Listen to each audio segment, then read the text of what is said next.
आखिर कहना क्या चाहते हो। डे 9 में आप सभी का स्वागत है और डे 9 में हम बात करने वाले हैं स्पीच के बारे में। स्पीच को कैसे इफ़ेक्टिवली डेवलप किया जाता है, इसमें कौन कौन से पहलुओं को समावेश करके हम अपनी स्पीच को बेहतर कर सकते हैं।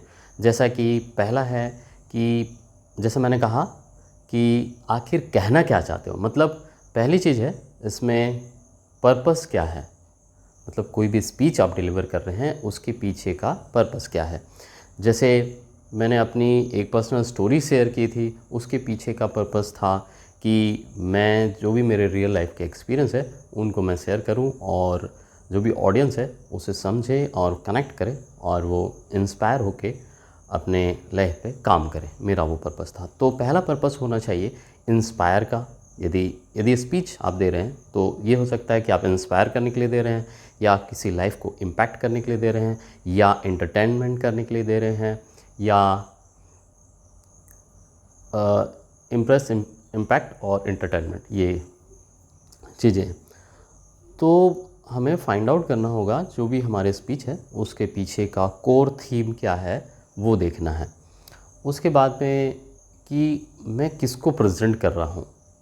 जो भी मान लीजिए हम एक स्कूल में गए हैं एक स्पीच डिलीवर करने के लिए, तो वहाँ की ऑडियंस है बच्चे।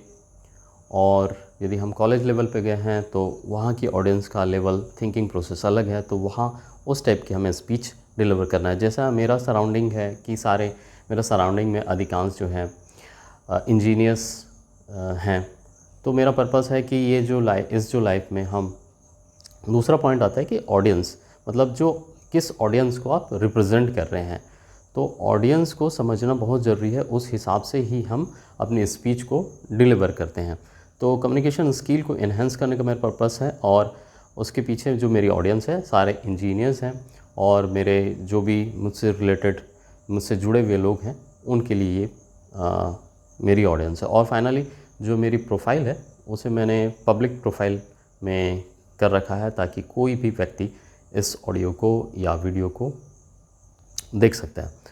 तो पहली बात होगी कि पर्पस होना चाहिए कि स्पीच का पर्पस क्या है। दूसरा चीज़ है कि हमारी ऑडियंस क्या है, हम किसको रिप्रेजेंट करना चाह रहे हैं, वो होना चाहिए।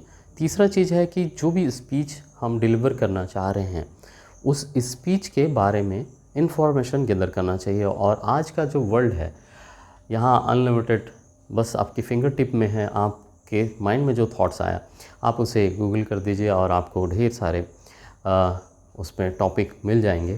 तो आप अपना जो भी स्पीच देने वाले हैं उस पर आप रिसर्च कीजिए, जानिए, उसकी जानकारी लीजिए और फिर उसके बाद में उसको गैदरिंग कीजिए।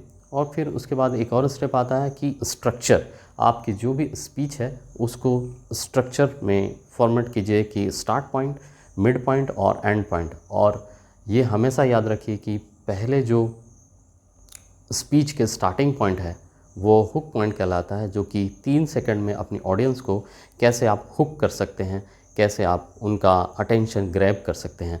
तो ये बहुत इंपॉर्टेंट चीज़ है, स्टार्टिंग एंड बीच वाला जो हिस्सा, बॉडी का पार्ट। तो उसके बाद में जैसे मैंने पहले भी बताया था कि आपकी ऑडियंस को जब भी आप कहेंगे, स्पीच देंगे, डिलीवर करेंगे, तो उनसे आप कनेक्ट कीजिए। हार्ट टू हार्ट कनेक्शन होना बहुत ज़रूरी है। और इसमें जो इमेज का पार्ट है, जब आप एक स्टोरी बताते हैं, जैसे कि पर्सनल लाइफ की स्टोरी से जब आप कनेक्ट करते हैं, तो आप उसमें फीलिंग्स का पार्ट है, इमोशंस का पार्ट है, या कोई दृश्य है, वो उससे कनेक्ट कीजिए। तो ईज़िली वो सारी चीज़ें इस स्पीच क्रिएशन में होनी चाहिए। तो ये 3-4 चीज़ें हैं, बहुत इम्पोर्टेंस रोल प्ले करती है।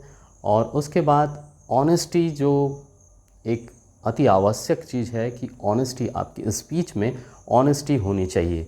यदि आप में ऑनेस्टी नहीं है तो वो आपकी स्पीच को, ऑडियंस आपकी स्पीच को कनेक्ट नहीं कर पाएंगे। तो ऑथेंटिसिटी या ऑनेस्टी होना बहुत ज़रूरी है। ये चीज़ें हैं, इनको यदि हम अपनी स्पीच को बेहतर बनाना चाहते हैं तो इन 3-4 चीज़ों को हमें ध्यान रखते हुए अपनी स्पीच को राइट इट डाउन करना है। Thank you so much for listening me and watching me.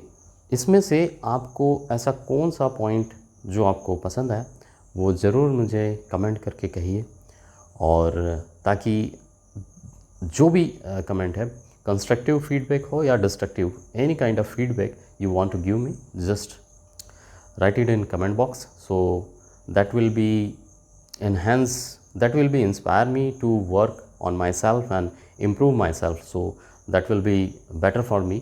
So thank you so much for watching me, and signing out, Milind Borkar, till until we meet again in next video. Take care, bye bye.